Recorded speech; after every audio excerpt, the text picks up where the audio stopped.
26. Matthew 26. I'm going to read from verse 6 to verse 13. Matthew 26, from verse 6 to verse 13. Now, when Jesus was in Bethany, I hope you remember that something had happened in Bethany before this time. Lazarus, Mary, and Martha. Please, the ushers, you are too concentrated at that place. And those who are outside should please come in. All those outside should please come into the church. And Martha sent for Jesus. Jesus came and brought Lazarus to life. There came unto him, that's verse 7, a woman having an alabaster box of very precious ointment, and poured it on his head as he sat at meat. But when his disciples saw it, they had indignation, saying, to what purpose is this waste? For this ointment might have been sold for much and given to the poor. When Jesus understood it, he said unto them, why trouble ye the woman? For she hath wrought a good work unto me. For ye have the poor always with you, but me ye have not always. For in that she hath poured this ointment on my body, she did it for my burial. Verily I say unto you, wheresoever this gospel shall be preached in the whole world, there shall be also this that this woman hath done, be told for a memorial of her. The Lord bless his word in Jesus' name. I want us to just stand to our feet as we offer justice and tell the Lord, my good work must not go unnoticed. It is possible you have heard somebody in the future. Maybe you even trained him in school. Maybe she used to live with you. It may be your children, it may be your friend, maybe anybody. Or maybe in the company where you work, you have used your strength, you have used your energy to pray. Or maybe in your home as a wife, you have dedicated and sacrificed your life to keep the marriage going. Or maybe as a man, you have done the same thing. You are going to pray, Lord, my good work must not go unnoticed. Open your mouth and begin to pray. Father, my good work this month is moment of payback. That's the thing we are looking at for this month. Moment of payback. And the text I just read to you, Matthew 26, verse 6 to 13. Today, we are looking at the topic, it is not a waste. That's what we are looking at today. It is not a waste. I have for one time used one of the laws of Isaac Newton, a mathematician, a scientist, and also a theologian. Remember, I have mentioned here what we call the law of inertia, that says if something is moving, it will keep moving. And if it is stationary, it will remain in that position, except if a force acts on it in the opposite direction. Now, today, I also want to start this message with the third law of motion, also one of the laws of Isaac Newton. So Newton's third law of motion states that for every action, there is an equal and opposite reaction. That's the law. For every action, there must be a reaction. Hallelujah. Now this law is true to life. It applies to life itself. If you have received something, you must give something. It's a law. If you receive, you must give. Now if you do not have the attitude of giving, you will not be receiving. So only those who have the attitude of giving also receive. It's a standard law. If you give, you must receive. For what you receive, you must also give. And I did a little study on the fish based on this law, and even on bird too, and on everything that moves. I have observed that the fish, for the fish to move, the fish must do something to the water. It must use its fins to send the water back. That is, if a fish must move forward, it must also make the water to move backward. So if the fish is not causing movement in the water, the fish itself cannot move forward. So the fish gives speed to the water, as such the fish itself receives speed for itself. Hallelujah. The same thing was with bird that flies in the sky. If you observe that no bird will fly without flapping the wings. Even the eagle that takes a long time to soar. Soar means the wings are just stretched out, not flapping. But at the time, the eagle must also flap. What the eagle does, or what the bird does, that they try to send air down. Because as you give speed to air, then you climb. Hallelujah. That goes with the law of motion stated by Isaac Newton. Now, life is all about take and give. That's all about life. Life is about two major verbs, and the two of them are take and give. If you are taking, you must give. If you give, you must receive. May God bless us in Jesus' name. Now, if someone has been good to you in any way, then you must replicate the goodness in that person.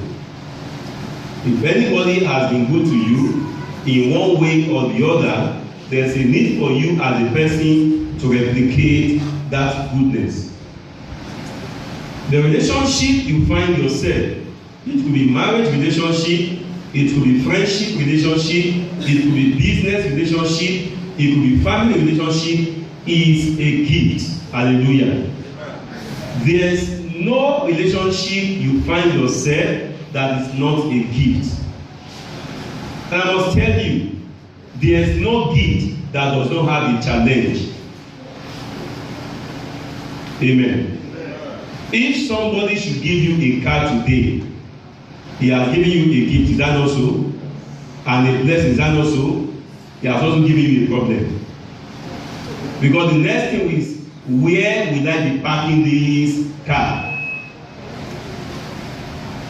And even if you have a big compound where you can park your car, the next thing is, how will I handle the gate so armed robbers don't come in to take my car?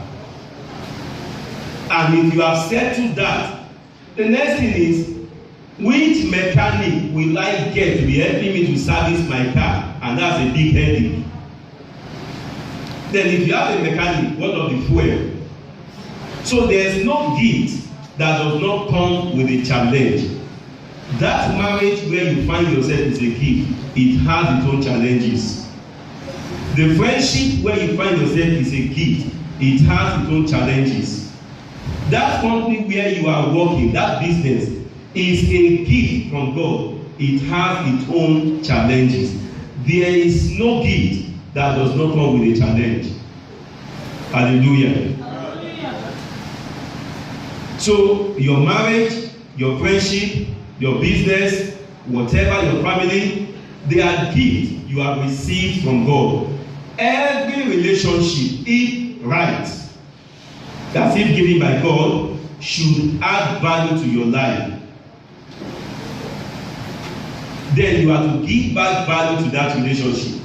If you are getting from a relationship, there's a need to give back. In biology, there's what we call symbiotic relationship. It's a give and take relationship.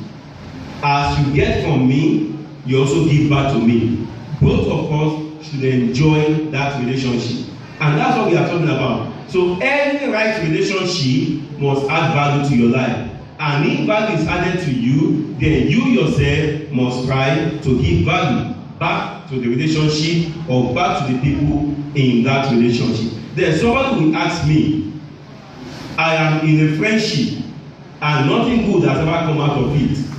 I am in a marriage, nothing good has ever come out. I will tell you, you are telling a lie. Because my own father used to tell me that there is no entirely bad person. No matter how bad that person will be, there was a day the person helped you in one way or the other. No matter how bad your wife may be, there was a time you were sick and you were alone with her in the room, and she had to go out at night to get drugs for you. What if she didn't do it? Maybe you would have died by now. So if you remember all the evil she has done to you, well, you say that your child is so bad, that your child, and for that reason you think that child is a bad child. But there was a day that child was valuable to you. So I believe too, it's my philosophy, that there is no entirely bad person. Hallelujah. So if all through this year you have been blessed in one way or the other by your wife, by your husband, by your children, by your neighbor, by your friend, by your colleagues in your place of work, by your boss, there should be a need to pay back. That's what we are looking at. There must be a need to pay back. And when we talk about paying back, we are looking at paying good for good. Hallelujah. Now in John chapter 11, we observe the account of how Jesus raised Lazarus back to life. I know many of us are conversant with that portion of the Bible. And you remember John 11:35, Jesus wept. Lazarus was sick. Mary and Martha, the sister, called for Jesus. He didn't go until Lazarus died and was there for 4 days. Jesus Christ got there. And he had a discussion first with Martha and then with Mary. And then Jesus raised Lazarus back to life. He gave hope to Mary. He gave hope to Martha. Hallelujah. Now in Matthew 26, verse 6 to 13, we see Mary paying back the good that Jesus did. Someone said, and I believe, that the best way to get answered prayers, when you want to pray to God, if you want your answers to come quickly, take a time to first meditate on times that you prayed and God answered. For example, if I need a blessing from God and I'm about to pray, I must have given thanks for His God, give thanks for what He has done. Then I must now begin to meditate when I was in a challenge like this and I prayed and God answered. As I begin to ruminate on this, my faith will jack up. Hallelujah.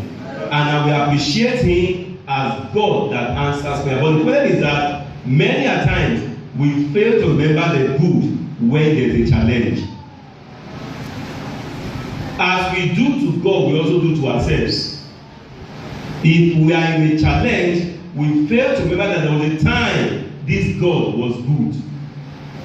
Israel was in captivity for 430 years. They really suffered. It was not palatable. They were made to do all jobs, and their children were killed. In that of Israel, we have many females and very few males, because any male child will be killed by the Egyptians. God sent Moses, a deliverer. He brought them out of Egypt. He brought them to the wilderness. They started complaining. They forgot the good He did to them. They began to remember that there was food in Egypt. They began to remember that there was bread in Egypt. Now, what they did in 1 Corinthians 10, the Bible does know that these things we are also waiting for our own learning, our own example. We observe that even we today, we do the same thing to God. When a little challenge comes our way, we forget there was a time he sent a blessing. Thank God for the philosophy of Job, even if it is not entirely correct. Job remembered that it was God that gave him 7 children. God gave him a good wife. God gave him so much wealth. And when those things went away, Job said, can a person receive good from him and not receive the other? Well, it's a philosophy which is not biblical. Job said so because of control he found himself. But in any way, Job was trying to make sense. Hallowed be his name. He praised me because there was a time the blessings were flowing. And we know the funny thing. Many of us, even when the blessings were flowing, we were not grateful to him. We did not even remember him. We were not serving him. And now challenge has come. We are saying there is no God. When you were in the midst of blessing, how much time did you pay? How many times were you in church? How many times did you give thanks to him? How did you live your life? Now, challenge has come. You are now thinking there is no God. So, there should be moments of reflection. There should be moments when we think back to the goodness we have received, even in the days of challenges. Hallelujah. And the same way we relate with God, the same way we also relate with our colleagues. The same way husbands relate with their wives, wives to their husbands, children to their parents, parents to their children, workers to their employees, to their employers, and employers to their employees. Hallelujah. Hallelujah. So we hear women say their husbands are not okay, they are not good. But remember when the first love was still here, the best way to make your marriage work is to set your mind on the good old times. That's the best way to make your marriage work. Let your mind always think of the good old times. And that's the best way to make any relationship to work. Let your mind go back to the good old times. As you think of the good old times, the time begin to come. Because the Bible says, as a man thinketh, so it becomes. The Lord bless us in Jesus' name. So, in Matthew 26, verse 6 to 13, we saw Mary paying back.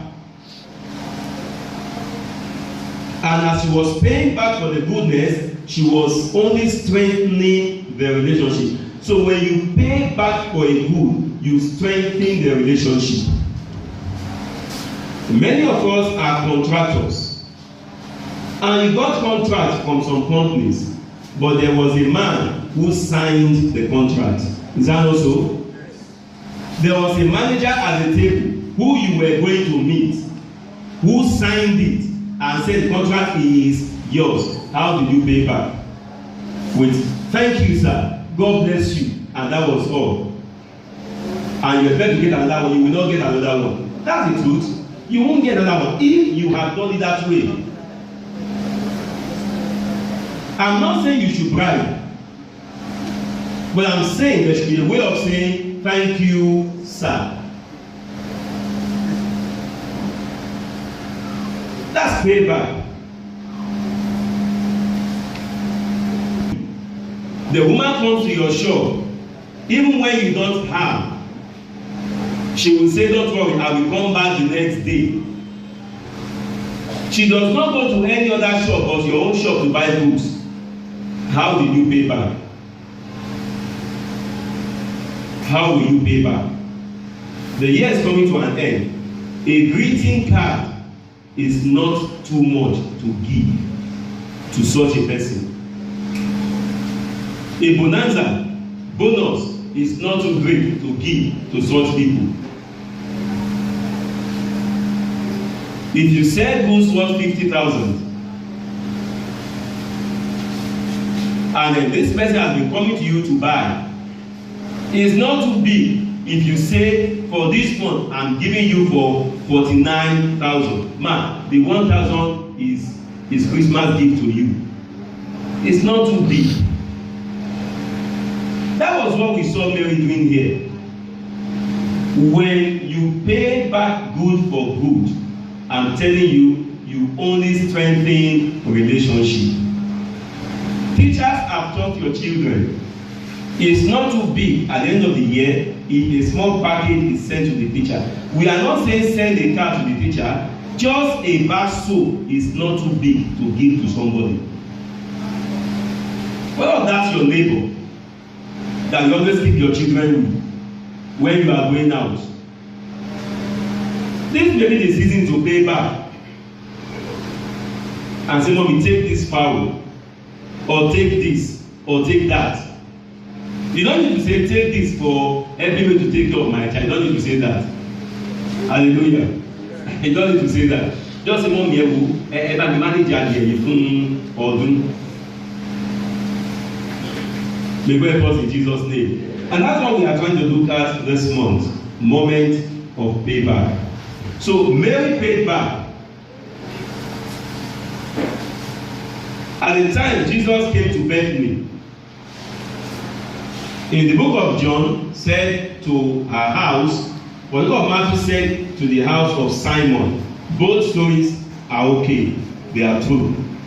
Now, when Jesus resigned at table to eat, because in those days they don't sit to eat, they lie to eat. There will be a pillow, so they lay their hand on the pillow, they put before them while they eat. They don't sit the way we are. They don't have dining table. I don't know if you call it sleeping table, but they lie down a little to eat. You understand what I'm talking about? So when Jesus resigned to eat, the woman came in with the alabaster box containing a very expensive perfume. Somebody said the perfume should be about 40 pounds, and that was many years ago. You can imagine what 40 pounds was about 2,000 years ago, what the 40 pounds will be today. So she paid back with such perfume. She emptied the box, broke the box, and poured everything on the feet of Jesus Christ and used her hair to clean it. She was only remembering the day she would have shown her hair. Because if Lazarus did not come back to life, Mary would have shown her hair according to their culture. She was remembering the day she would have wasted that oil on the body of Lazarus. I don't know if you are getting me. So if she would not use the oil on Lazarus, the brother, because he came back to life, then she must use the oil on the man that brought him back to life. Somebody misplaced money worth 10,000. And somebody saw the money for him and said, oh, thank you very much. Thank you very much. Come and give me a handshake. Thank you very much. God bless, thank you very much.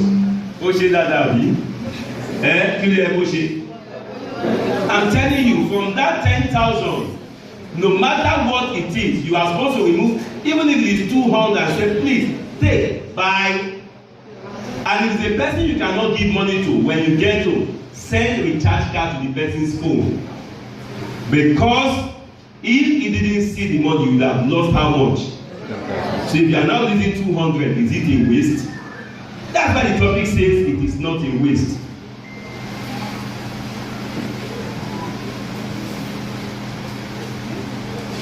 Somebody helped you to secure a job into a company, and you got that job, and they are paying you 20,000, very small amount of money, very small, not able to take care of your family. But what if you didn't get the job? What would have happened, sir? Sir, what would have happened if she didn't get the job?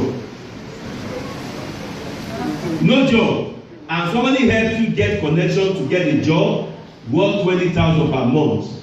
Am I go? And the money you are earning, that person cannot even take care of your family. And that is why you have not for once sent even a bottle of wine to that person, because the money is too small. The question is, what if you did not get the job at all? So, moment of payback. So whatever you remove from that product to say, sir, thank you for helping me, it is not a waste. Now, to husbands and wives, you've been sleeping on the same bed for 365 days, she did not strangle you. Hallelujah. And she's a bad woman, though. Abisa, she's a bad woman. She did not put poison in your food, and she was cooking the food for you, and she's a bad woman. Please pay back with good. The same thing with the woman too. You sleep and you are snoring, the man wake up and look at your face and people will be you, oh really? And he didn't do that. And when you observe that the snoring becomes negative, he wakes you up and you wake up.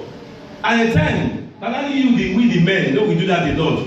We just wake up and sing and the smell coming out from our mouth. And it's common with men.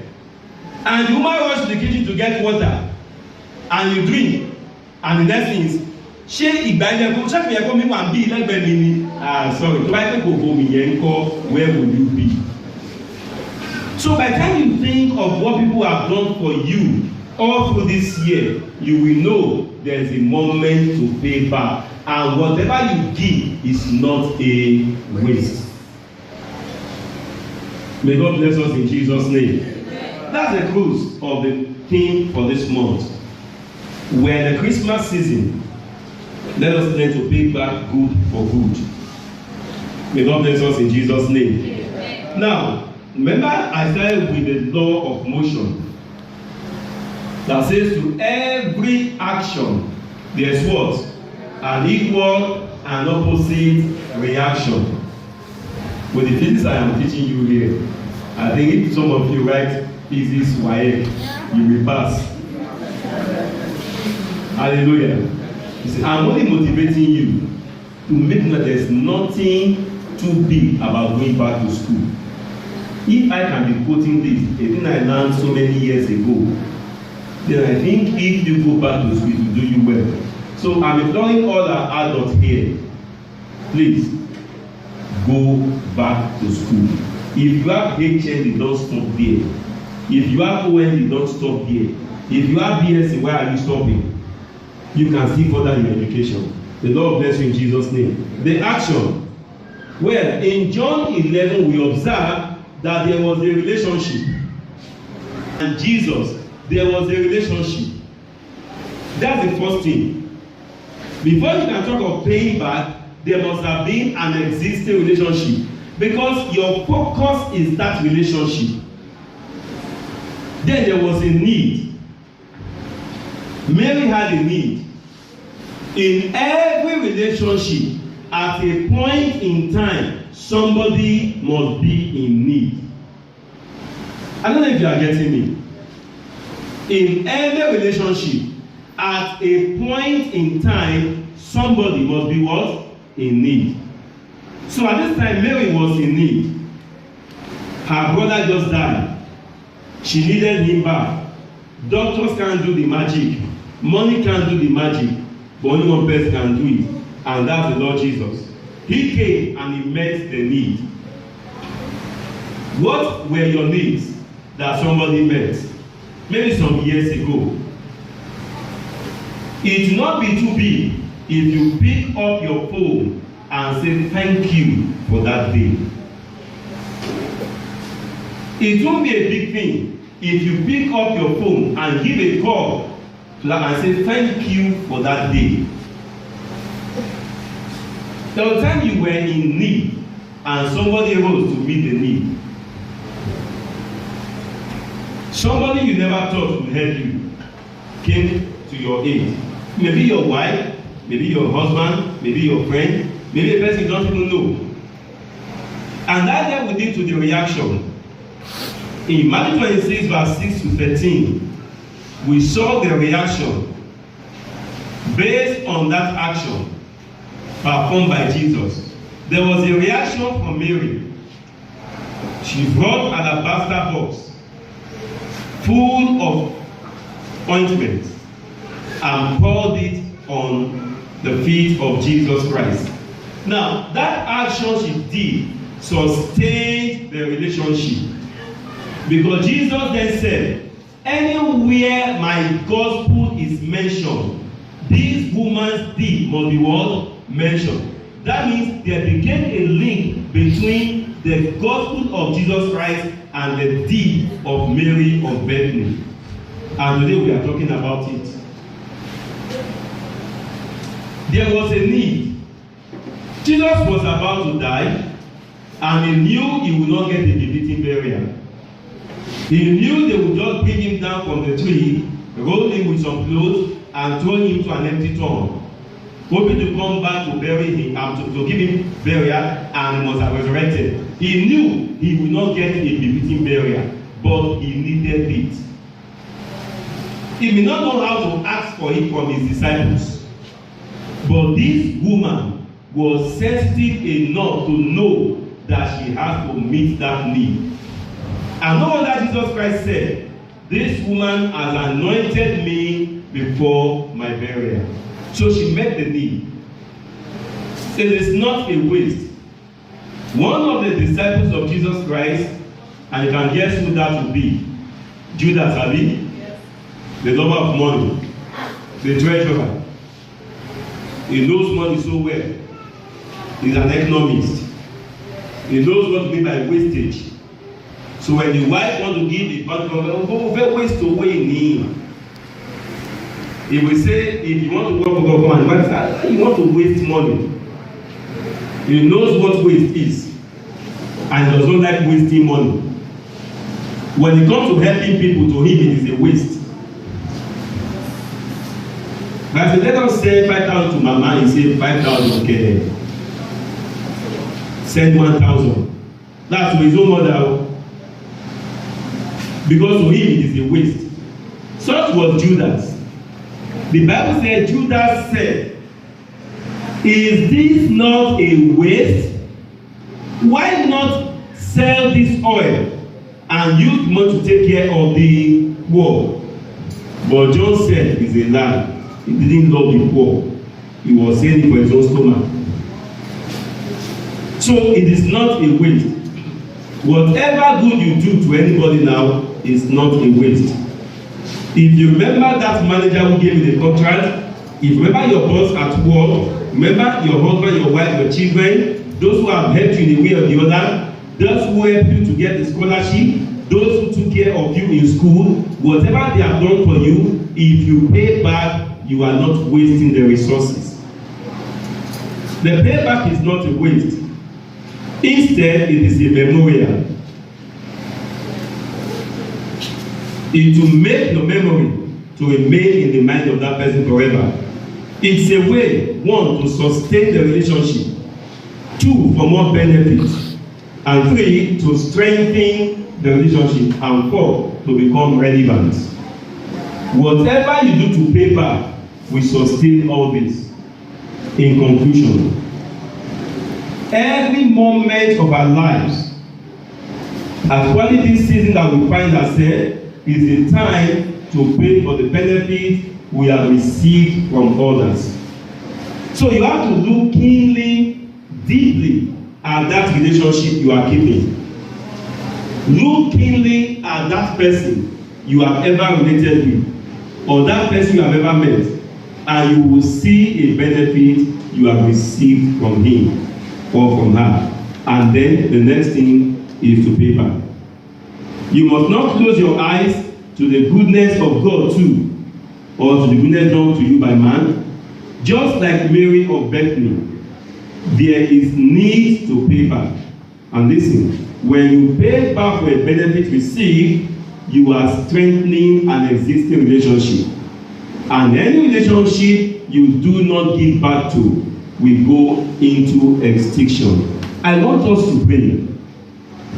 But the prayer will go this way. As you close your eyes, I want to take your mind back to those who have helped you this year.